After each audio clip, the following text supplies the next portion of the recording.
Y'all, before we even get into it, this ain't just a podcast.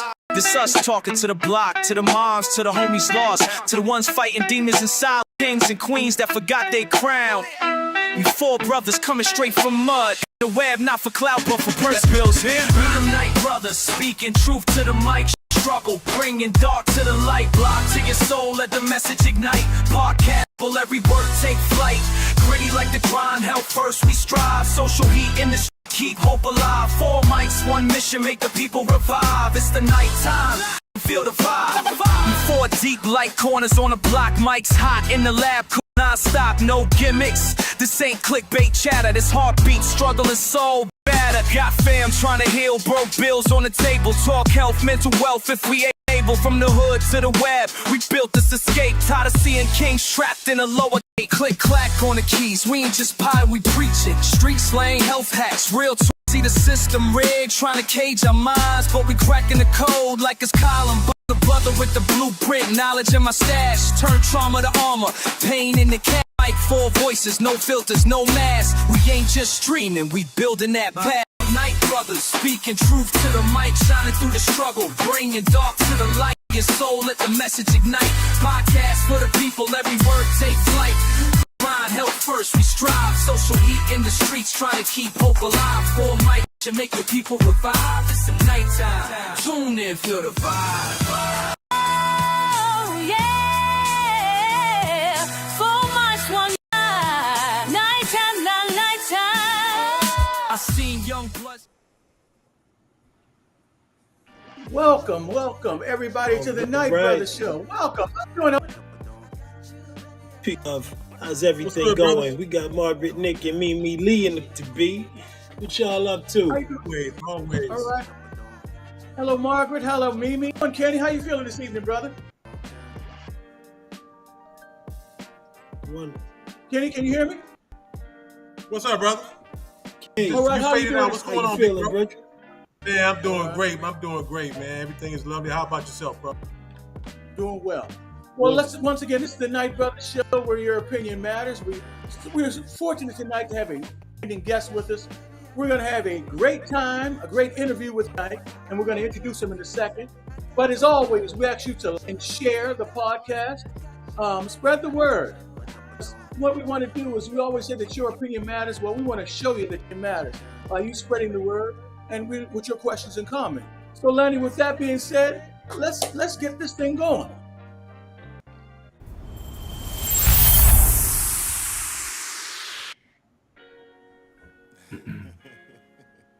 What's the vibe, soul? Just want to lay in the shade, Yes, the vibe tonight, and we're gonna listen to this groove. Pontificate on life. We vibing under the city lights, wherever the take us. If it's good, we make it contagious. Said we vibing on black sand beaches, thinking of what life teaches. So glad and fall from the day. We vibing under the city lights, wherever the take us. If it's good, we make it contagious. Said we vibing on black sand beaches, thinking of what life teaches. So glad and fall from the day. We vibing even when the days feel low. Well, tonight's vibe, our special vibe tonight, is we're having an interview with Mr. Jared Littman, candidate for the Mayor of Annapolis, and we're looking forward to having a really great interview with him as we talk about the challenges that he faces as candidate for the Mayor of Annapolis. Hopefully, you have questions and comments at hand, and you probably have questions, or so do we, and we look forward to a really eventful interview with Mr. Jared Littman. Lenny, you keep the music, feel the music. Hi, my name is Jared Littman. I started working in 2004, and my wife and I have raised our 2 children here. You might know me for a store, K&B True Value on Forest Drive. My time on the City Council, sports, or perhaps we serve together on various volunteer boards. I'd like to share a story my endorsers, Brian Shalcross, reminded me of during my announcement to run for Annapolis. Brian and I coached our sons in baseball together for a dozen years. At one game, we accidentally batted out of order. I immediately told Brian we should stop and tell the umpire, not because we might get caught or that it would change the outcome of this little game, because it was the right thing to do, no matter the context, and we needed to set a good example. The umpire rolled his eyes, but to us, honesty was important, and it's one of my values. I'm passionate about building meaningful relationships within my community. Education and mentorship are critical to me, as they are the cornerstones of opportunity. That's why I volunteered at my kids' school as a board member, started our hardware store's Cash for School, which has raised over $156,000 for our local schools. And while on the city council, successfully worked with school leaders to address school complaints. Being an engaged community member is another core value of mine. Running the hardware store for 20 years has taught me that earning a lifelong customer is far more than making a single sale. I lead by example, whether it's acknowledging my own mistakes, self-accountable, treating others with respect, or setting ambitious goals for our. I believe this culture is why our hardware store has been recognized multiple as the best hardware store in town from the Capitol, has received awards from the County Chamber of Commerce, and within our industry. Leading by example, core value of mine. So what does Jared Littman stand for? I stand for being an honest who will listen and engage with the community to address the most pressing issues we face. As your mayor, I will bring these same values, honesty, community, to City Hall. Together, we can address our most pressing challenges and build a united and healthy Annapolis for all. If you'd like to donate here or learn more, visit jaredforannapolis.com. All Mr. right. Littman, welcome to the show. Welcome to the show. Thank you. It's an honor to be here all tonight. Thank you for your Jared, time. we seem to be having a few Appreciate having you. technical issues tonight. Yeah, we seem to be having a few issues, but we're gonna Coopers and we're gonna try to battle get through through it. this anyway. Okay. Yeah, we're gonna Okay. power through it. All right. First of all, once again, welcome to the show. It's having you with us. We're just so glad to have you on board with. As people come on board, we want you to say hello to Jerry, hello to it. And we have a comment from Juanita Case Luke. Welcome you to the show. Juanita's fantastic, isn't she? Yes, she is. Great, great Incredible. show. Amazing. Amazing. Absolutely. Yes, amazing person.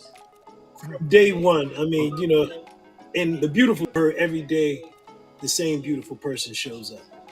You know, That's like it well, can't Jared, be we're every gonna day, move but it is. tonight. I'm looking forward to this. Jared, we're going to get started. And before we do a deeper dive, if you could take the time and tell us a little bit about your background, where you're from, and a little bit about your upbringing so people have a better understanding of your core values, if you don't mind. Sure, appreciate the question. So I'm in New Jersey. Both my parents were the first in their families to college and actually on to graduate school. I went to college at Washington University in St. Louis, where I earned an civil engineering degree, and I was always interested in environmental issues. So it was something I focused on in college. I went to school. That's what brought me here to Maryland in 1994. I went to Maryland Law School. I got my law degree. I got my early jobs as a lawyer in Rockville, Maryland. I worked at judge. I worked in a law firm, and then I got a great job in the county attorney's office in every county, and did that for 4 years until my wife's parents were thinking about retiring from the hardware store. So we decided to move to Annapolis. That was back in 2004, and we later bought the hardware store business from them, known as K&B True Value. Now it's known as K&B Ace Hardware. And I ran it for 20 years and just had a fantastic experience. Enjoyed getting to be so integrated into the community, the hardware store, where people really appreciate having conversation, having a local small business where we employ locally and all. And so the past year and a half, my wife's been running the hardware store, run for mayor. Awesome. That's good. That's Salute a her. great teamwork right there. That's a great form of teamwork. Awesome. Thank you for sharing that with us. Go ahead. I think Arden had a question. Outside of the public and professional, what does what does it look like for love to relax, or what do you do to unwind? That's a great question. I don't have a whole lot of time to relax and unwind, but when I do have that kind of time, I like to eat a lot. So I might be biking or camping or hiking, playing tennis. My Okay. family members play tennis, do that together. We bike ride together. We go for walks together. I try to get outside as much as possible. We go down to the beach. I like the mountains as well. So yeah, we try to enjoy nature. Awesome. Beautiful, beautiful. I just came back from camping last weekend, but it's good. We're a Oh, did healthy you? show, so it's good to, you Where's your walk favorite in every campsite? day, 'cause that's well, we just came from what was it, Lake Glory. It's a beautiful spot up in the Poconos on the lake. I'm not sure if That you're sounds familiar great. with Nobles. It's a nice little campground, and actually a amusement park right near it. Also, it's beautiful. Did some whitewashing Okay. also. Yes, we had a wonderful time. How about you? What's your favorite grounds? What's your favorite campground? There's north of Frederick in Thurmont. It's a campground there where there's no RVs, so it's only car camping. And there's some parks nearby, and so that we went, I think, for 15 or so straight years. My kids and I. We like once we like something, we go back to it each year. Okay, I understand. They said, Just Dad, can we go back there? Can we go back there, Dad? Yeah. So Absolutely. I took my daughter Yeah, camping. I'll tell you a quick funny story. I started taking my daughter camping when she was 3 or 4, and she really enjoyed it. And then she's 4 years older than our son. So when I guess she was around 6 or 7, we were going to go back. She didn't want to leave the house without her little brother. And so even though he was first, that was his first camping. I had to take him in diapers because my daughter wouldn't leave the house. That's what you call family Honestly, bonding understand there. that. Yeah. Yeah, Kenny? they take good. Awesome. Jerry, let's pivot to your lifestyle a little bit on this. This should be fun. So, what were your Okay. college years like, and what type of were you in college? Were you the studious, going to class? Were you the part-time party animal? Yeah. So I mentioned I was an engineer, right? So man, the engineers, we didn't have a whole lot of free time. We were working really. In fact, there were some nights I was in the computer lab or the science lab until like 3, 4 in the morning. Other students I saw staying working as hard were the architecture students. Apparently, architecture is just as hard. But so I really loved college.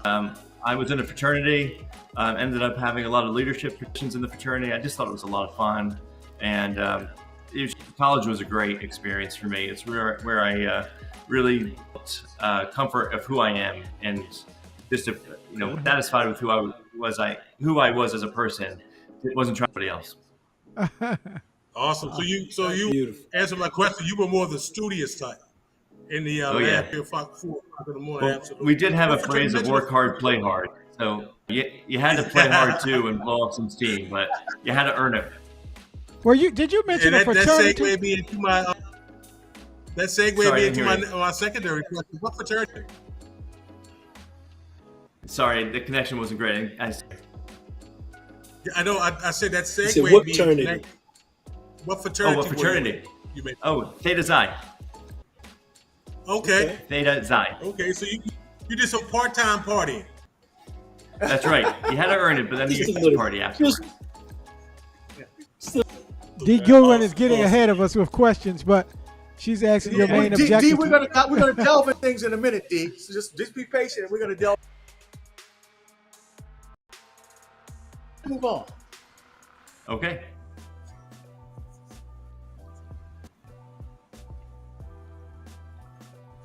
Kenny,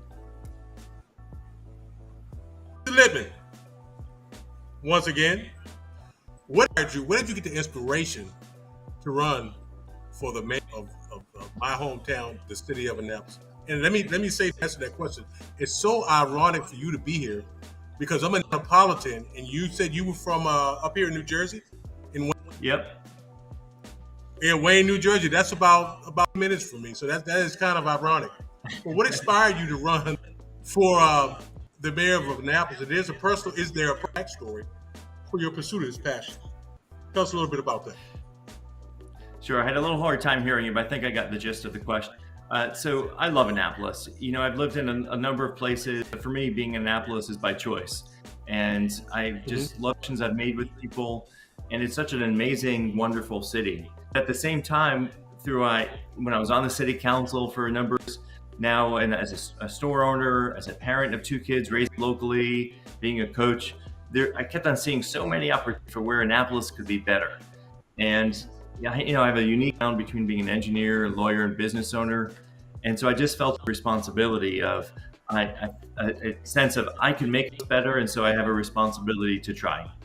And so it's exciting for me because it doesn't need to be bad to be better. We can have a great city and still work really hard to make it better still.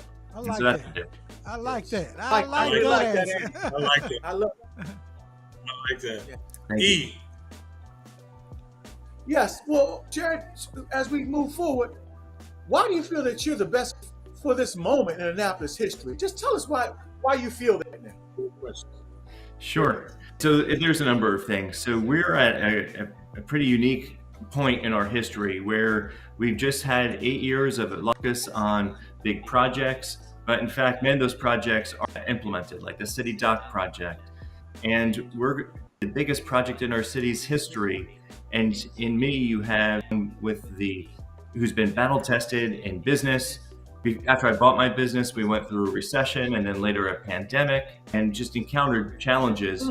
But I always navigated through them, working with my employees and frankly, our vendors.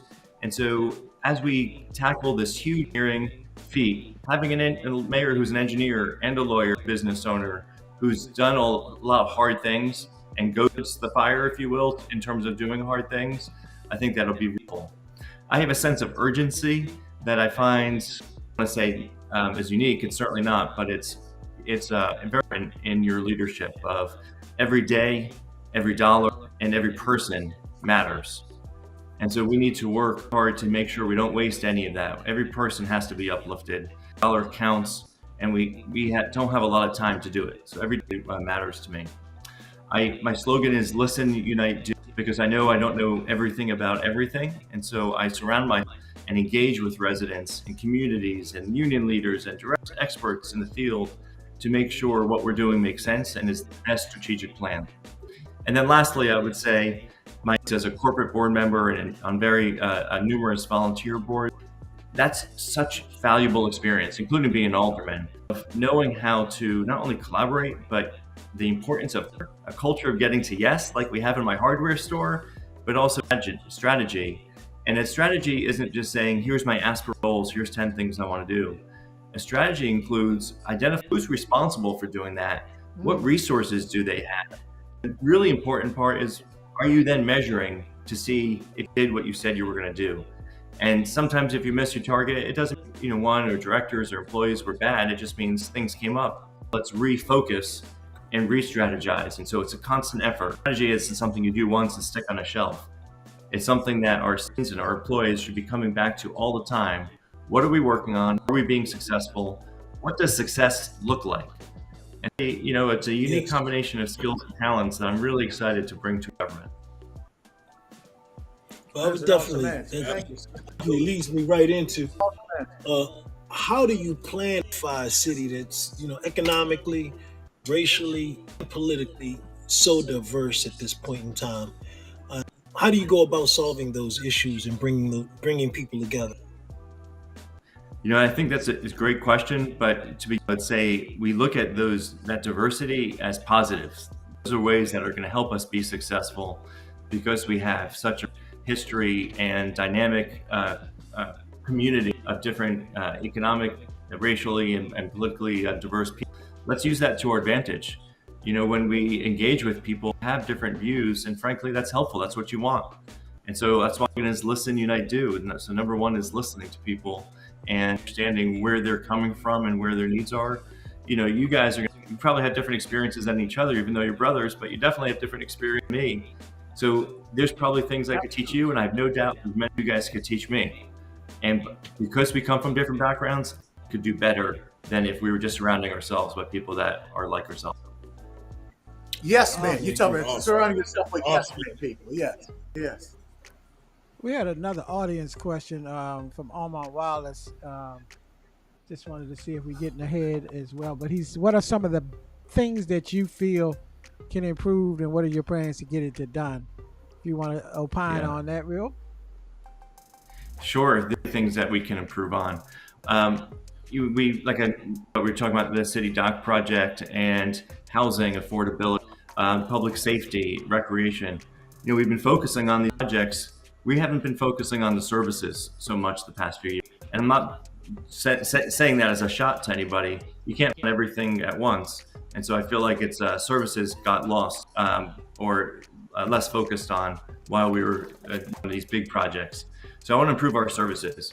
When we have people like high school students here in Annapolis, that if you are a resident going to high school, the high school's out of the city, there's a public transportation option to come back from the high school if you're after school for sports or for tutoring or to watch friends do that. And so you really have an inequitable situation. And so, things like that, I've already talked to Dr. Bedell about solutions. I'm a collaborator, and so that's how I think we can make so much improvements. Our housing, we talk being in a housing crisis. We don't have a housing policy as we talk about the importance of safety, and so we have a chief. We talk about the importance of permitting, and we have someone in charge of that, someone in charge of housing. And so if it's something that people refer to as this, and I think with good reason, we should have someone in charge of housing. And so how I approach these issues, I'm going to be aiming our city employees in ways they've never truly been before. You could talk to many city employees that they never had a conversation with, let alone having a mayor have a town hall meeting and share a vision and a strategy, and inviting those employees to participate in developing what that strategy looks like. And so I would say, no matter how successful or unsuccessful I am as an individual, how I'm really going to be measured and should be measured is if I can get the 7 city employees that we have being more productive, feeling good about their jobs, recruiting their friends to come work for the city. About police officers, when I say that, how much better would we be if we're successful? Yes, if we're 700 people are successful. Just measure my success. Love that. Love that answer. It sounds like collaboration. What you're talking. Yes. Yes. I'm sorry. What was that? What did you say, Q? Collaboration. I was saying it sounds like collaboration is one of the key points that you want to emphasize in any administration that you be a part of. It is. When we talk about strategic plan, it's not going to be strategic plan and a plan. It's going to be the city employees. They're going to have a role in it. In my experience, it is if you talk to some employees who said, I've been here 20 years, no one's ever asked me my opinion. But if they did ask me my opinion, this is what's wrong with my department and this is to be better. And then you talk to other employees. I've only been here a couple weeks, but in this other city I used to work at, we had a great program for XYZ. And it would work really well here in this. Think about it and try to implement it. And so you can really learn a lot by listening and collaborating and Yes. coming in humbly without presumption that you have all the answers. I definitely appreciate the answer, and I think as leadership it's a good way to move forward because, like you said, you can't see everything from one point of view. But how would you? If the employees, Annapolis is growing let me just population. add on to that. If the employees view it as their strategic plan, that's the point I was trying to get, then they'll be working towards it. If they view it as the mayor's strategic, then it's I just have to wait out the mayor and I don't have to really pay attention. So that's the goal is to have ownership. That's a great point. And- Very good point. Thank Yeah, you. it's instead of your plan, it's our plan. We can all work together a whole lot. We're basically Exactly. baked in. Definitely. Awesome. And then you can break down some of the silos. So when the police department asks for more resource, fire department asks for more staffing, and other departments ask for different. If you start breaking down silos and have a strategy where we're working together, not everyone isn't going to win each of those conversations. It should be a collaboration where it's not I win, you lose. It's I'll do better. Right. Awesome. And we all win together. Like Exactly. that. Now, Moves me into the question of a big situation as far as Annapolis is concerned. I remember Annapolis being a 3-street town, and now it's a whole lot bigger than that, some years ago.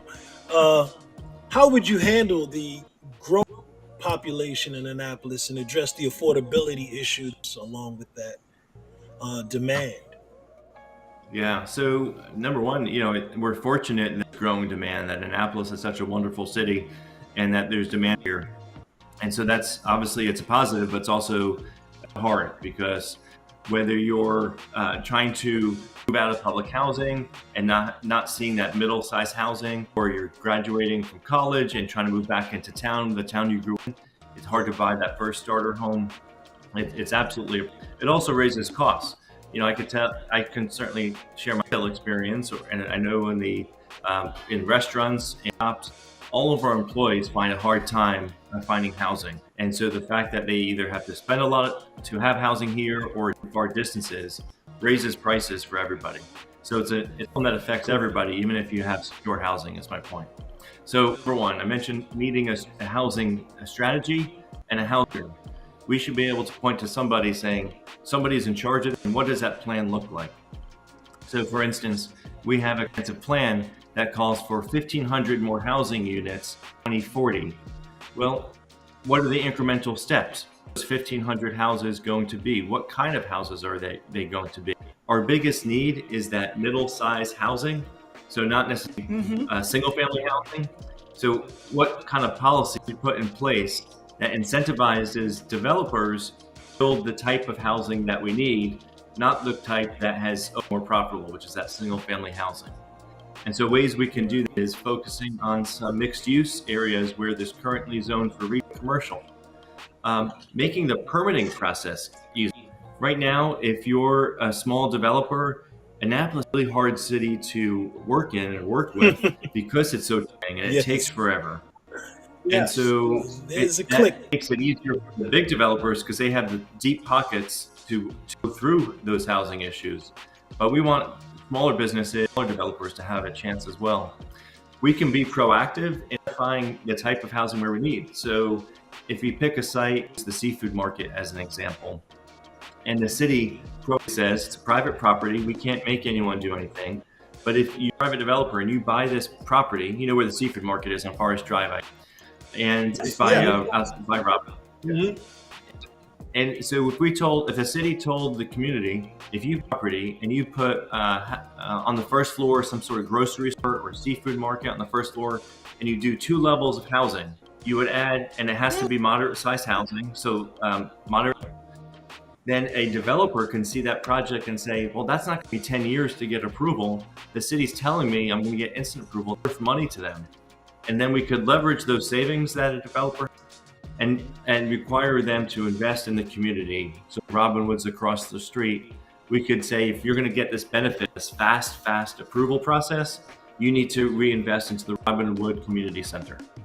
Wow. So you end up getting I like that. You're listening to residents who are seeking more housing, and we want grocery stores. You're listening to developers who are saying it's really tough to do business and it's expensive if we have to apply and wait for 10 years to get a result. You're actually making it easier for the city, because as a planner, how much better is it for the planner to get a proposal that they know they can approve versus to fight somebody for 10 years in court and going back and forth. And so it's a win-win for everybody. Man, I bet there's probably 100 sites around Annapolis where we can proactively identify where we want more housing. And by having this increase of housing and this incremental progress, we're not overwhelming the infrastructure with too much traffic. Right. We're doing a lot of these small projects throughout the city. Awesome. Jared, that leads me right into my question. Craig, me again. How would you balance the issues growing city tourism in Annapolis, and me being a native Neapolitan, and I've been in and out for quite some time, but I've seen the increased tourism, the increased volume of people downtown and so forth. So along with that, how would you balance the issues of the growing city tourism, business development, while still preserving the historic places and the neighborhoods in the city of Annapolis? That's like teeter-tottering. It's a great question because it's so important to do that well. Certainly understand the concern. Downtown Annapolis is historic, it's a vibrant place, and people want to know that it will remain diverse, welcoming, and locally rooted. And I'll make sure that happens. It's the listening to residents and hearing concerns. And so go into Eastport and you hear concerns of, we have too many restaurants and we're concerned about having bigger restaurants. Well, right now there's a cap on in the maritime area of 2,000 square feet. And frankly, that's mostly what keeps out the big restaurants. So I think it's been effective. I would keep this. I wouldn't keep anybody conversation. So when we talk about developers or one type or small business or black businesses, they all should be part of the conversation. We talked about residents. We need to make it easier to do the things we want in Annapolis. I'll give you. There's a project called the Billy. It's next to Mills Parole down on Main, pretty close to the waterfront. To me, this is the type of project where we want, where this builder is taking a 4-story building. It's underutilized. He's keeping the first floor as either retail or of some sort, open for public access, and then the next 3 floors are these small apartments. Again, he's not destroying a building, so it's not destroying any trees. It's really an existing building that adds housing, which is exactly what we talk about needing. And yet, the process years and years for him to get approval. The person shared this heartbreaking story where he was so excited about this project. It was exactly what the city's calling for. He goes into a meeting in zoning and he says, look, I've got these various options. I got these plans. I'm excited about this project. And he shared the response he got was, well, only one in this room that's excited about this project. Right. I've heard some hard about zoning. And That a is whole lot of hard stories on it. And, it is. And so to encourage and make it easier to have these conversations. And not every idea is going to be a good one, but we should be able to air out some opportunities and suggestions and get feedback. And talking to Historic Annapolis and valuing their input. Sure, we're talking to downtown residents, talking to businesses, like I mentioned, business who used to be in downtown Annapolis but aren't anymore. And so we had conversations. Our campaign had a networking event, particularly for business owners that are black, to understand what their challenges are in having a business. Certainly as a business owner, I can relate to how difficult it is to do business, just business in period, not even having anything to do with doing it in Annapolis. But I was interested in understanding the unique concerns of black and being in business and the extra burdens and biases that you encounter. Do you have access to money? Do you have access to other networking? And so including everybody in the conversation is very important. Indeed. Well, candidate Littman, that's a fascinating city.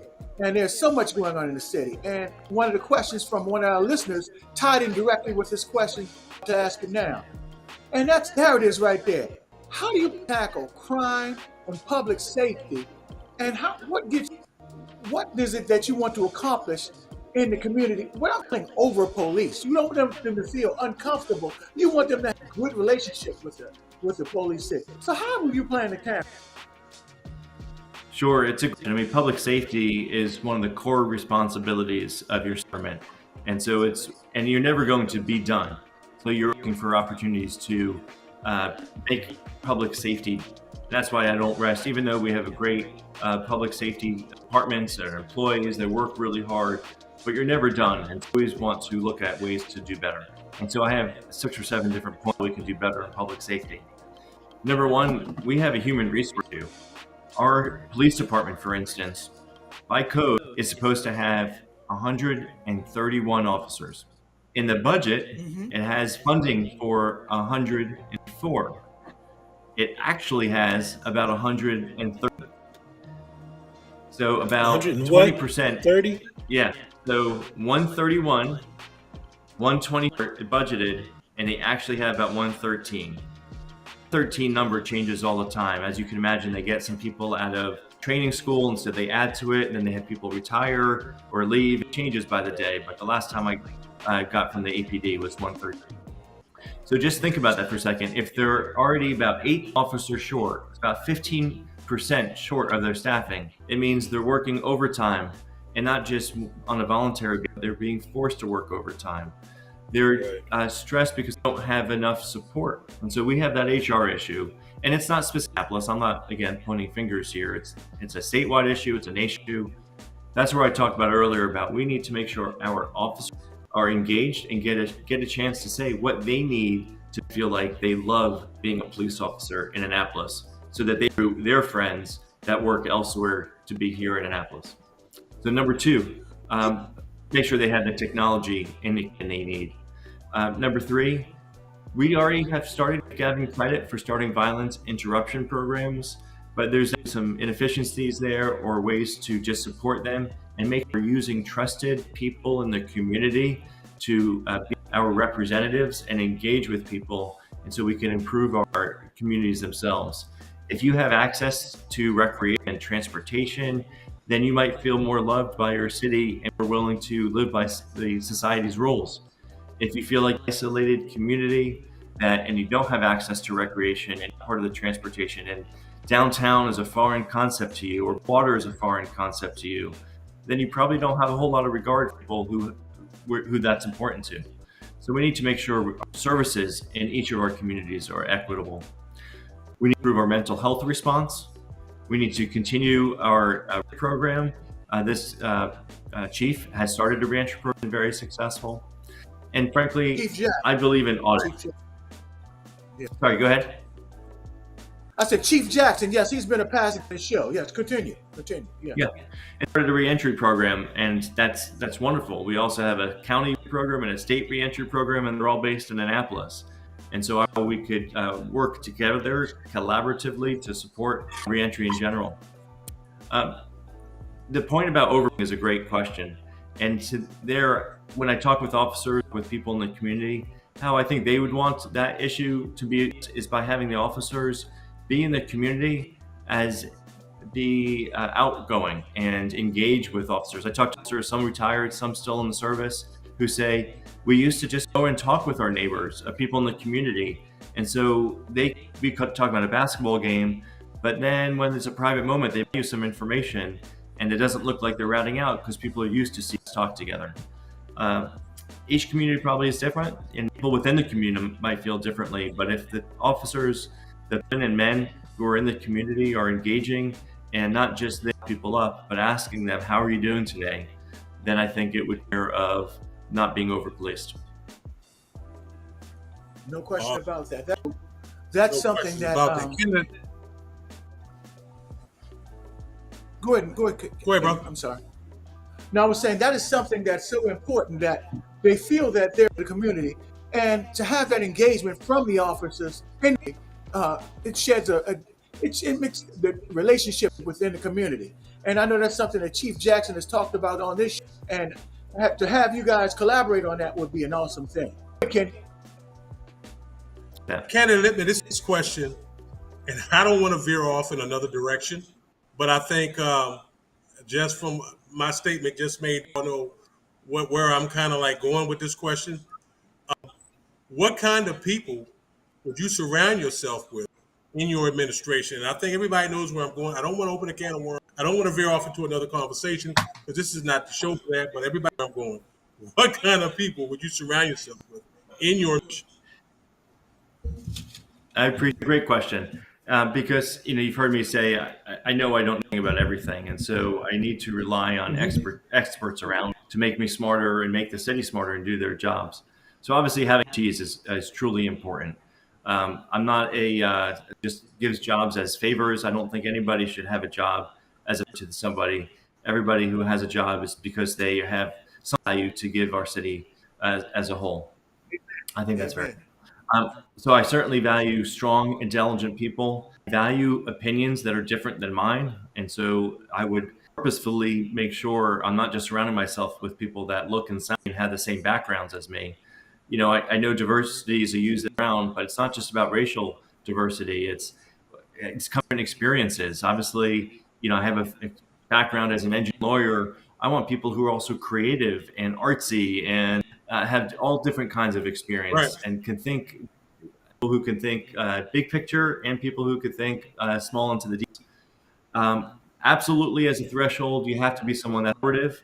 I don't believe in people living in their silos just getting themselves credit and being protective of not allowing people to see into what they're doing for fear of protecting their space. We've all worked with people like that, and that rubs me the wrong way. I'm into collaboration. I'm into accountability. And so I've been told by my managers, my general managers who agree that I'm fair, but I'm tough. And so on any morning, we're sitting there and I'm going to ask you, and I'm going to say, Q or Kenny, last week when we met, you said you were going to do Z. how's that project go? And by the way, good is the answer. That I need metrics. I don't measure things by good or not good. So you could picture going into my store and saying, how did something work? I want number up 5%. It's a hard number. I know what 5% is, better than I know what good is. So I need people who can understand metrics and accountability and be willing to not only offer criticism, but be able to take criticism and do it in a civil, respectful way. Because it's not about trying to protect egos, but also you don't want to be mean. We have jobs to do, and we need to make sure we're doing our jobs well. The accountability with me, and I expect accountability all around me. Awesome, Cannon Living. Awesome. You could probably jump over mine. Jared, I'm going to, what I'm going to do is, because we had a list of prepared questions, but you covered a lot of them in your answers. So we're just going to jump to the fun part of this. We're just going to just forward your hand to the fun part of it. And audience, if you have a specific question, just ask it. I mean, if you want to opine on, Mimi Lee asks, what are your plans for environmental sustainability? And then I'm going to throw another one out for you too. Let you multitask. Armand Wallace asks about a mold problem in certain areas of the city. So if you just want to quickly touch both of those, and we can jump into the fun after that. I heard the mold question. I didn't hear the other question. The other question was about, Mimi Lee wanted to know about environmentally, what are you going to do with areas like the Chesapeake Bay and sustain those areas? Environmental plans for sustaining and protecting the Chesapeake Bay. Fantastic. Happy to address both questions.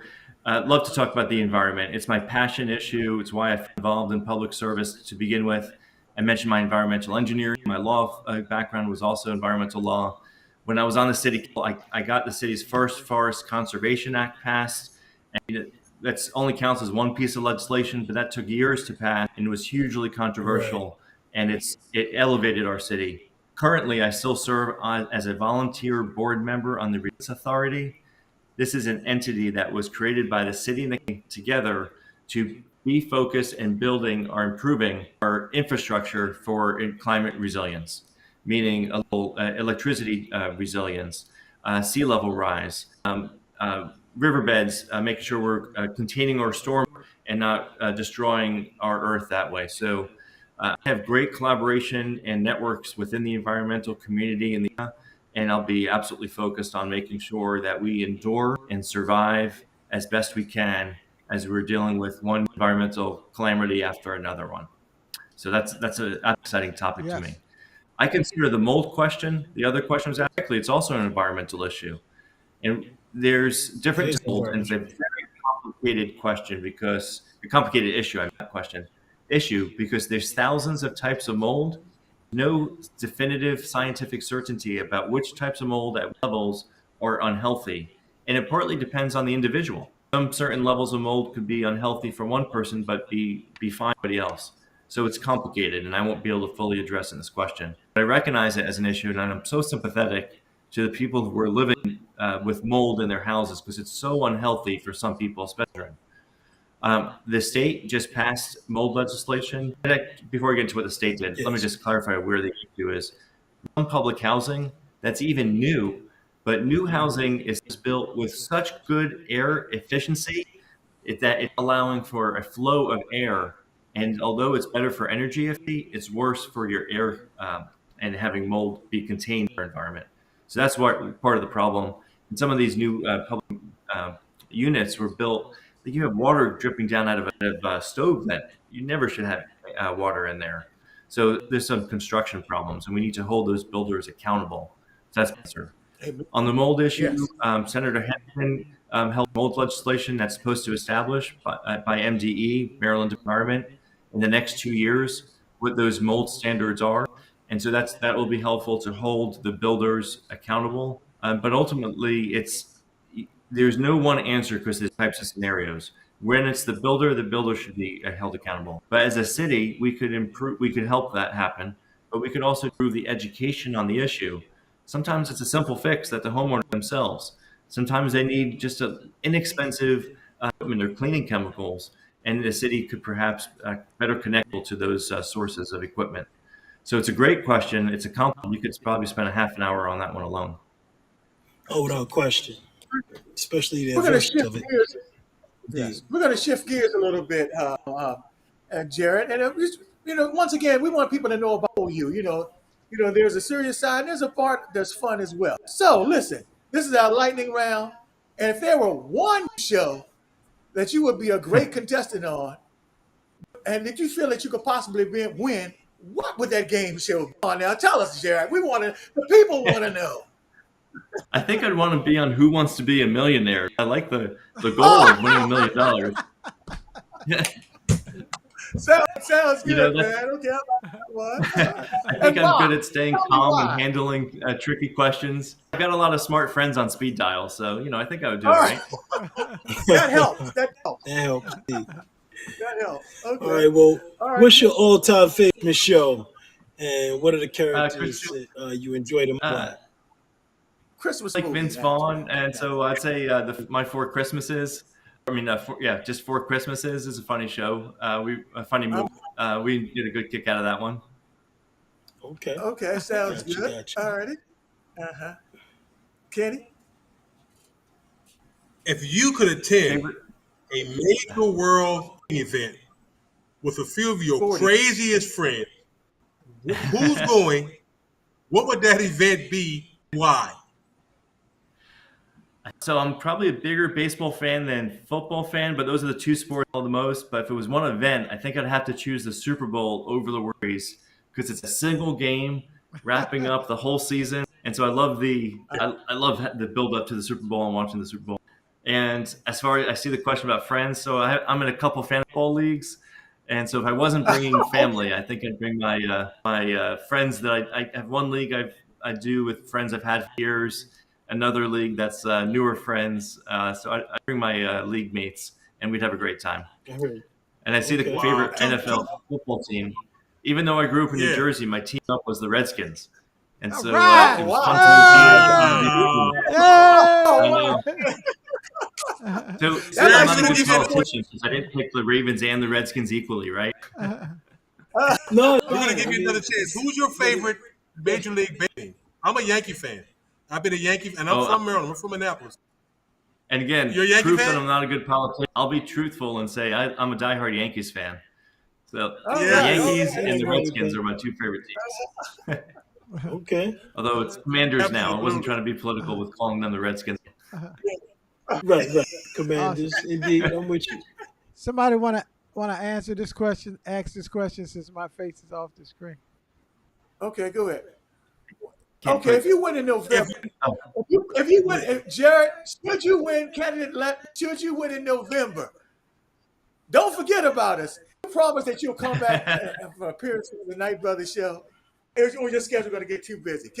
Will you spare us and get on the show one more time, please? I think I 15 could at minutes. least promise appearance. All right. That's a great answer. Tell your brother. family Listen, thank you for sharing you with us this evening. Well, Definitely. thank My you so pleasure. much, Thank you, Jared. guys. We had a few challenges. Jared. Have a great day. Yeah, we had a few challenges here tonight, technology-wise, and we apologize for that. We're going to get all that cleaned up, and hopefully, if the occasion occurs that you're able to come back to us, we look forward and wholeheartedly look forward to have you joining us again. And so much. Wish you the best of luck. All right. Wish Thank you you, the guys. best of luck. Take care. All right. Thank you. Have a great night, man. Good luck to Okay, you, appreciate man. it. Good luck. Thank All right. you, guys. All right. Good Thank night. you. All right, guys. Well, so- folks, we want to thank Jared Littman again joining us tonight.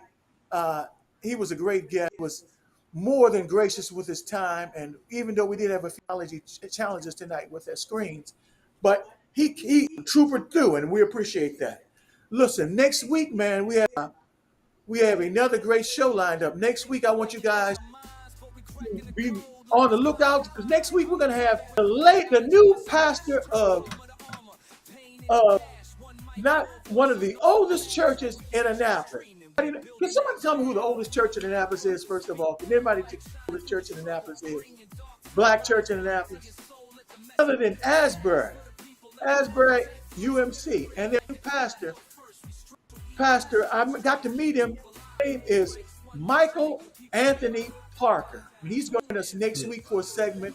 And following that, we're going to have David Stansberg and Kevin Smith from the Kente Committee. They're going to be joining us. So we're going to have a great show next week with those guests, and we're going to have a lot of fun. And we look forward to having you next week with us. Appreciate you guys. Absolutely. Any Definitely. closing thoughts, man? I know we're an equal opportunity show. I mean, I liked what I heard from Jerry Littman. I mean, first time, No question. I wasn't as familiar. I'm sure I don't live in Annapolis, but I'm sure a lot of guys in Annapolis. He served on the council. He was an alderman. So, but I like what I heard from him. But we're equal opportunity show. So also coming in August, we will have Rhonda Pindell Charles, who's also running for mayor. So she'll be appearing. So we can hear all voices that are the highly touted candidates for Annapolis mayor. You know, so. But any closing thoughts on the show, Kenny? On what you heard? I know you out of the city as well. It was a great show. Like you said, you don't live in Annapolis anymore. I don't even live in it anymore. But I like what I heard from him. Some of his views on what needs to be changed and all that. I wish him the best. But again, talk to the candidate Rhonda Pindell Charles in August, and we're going to see what some of her point of view are, and we're going to move forward. But it was a great show.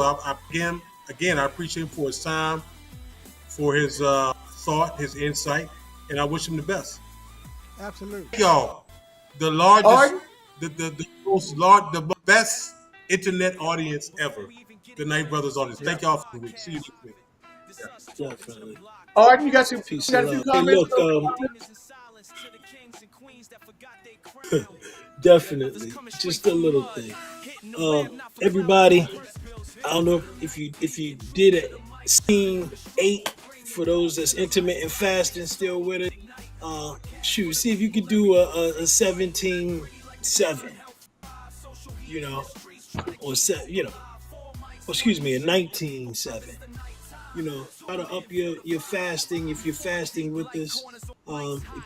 Once or twice this week, try to add one more day in. One thing I've heard is that like tomorrow, the next day, up to today, it's gonna be a beautiful week. So get out there and take a little, put somebody else out the house. It's so healthy if you eat dinner together. If you take a 10, 15, 20-minute, it does amazing things for you. And it also gets a little personal time with somebody you love or somebody you care about. Just saying is get out the house, enjoy some of this sun, and yourself some more without question. Absolutely. Look, I want to throw my closing thought up on this brother right here. Malcolm Jamal Walker. Has gone on, to glory. He's now an ancestor. It's kind of hard to believe. Because he was kind of like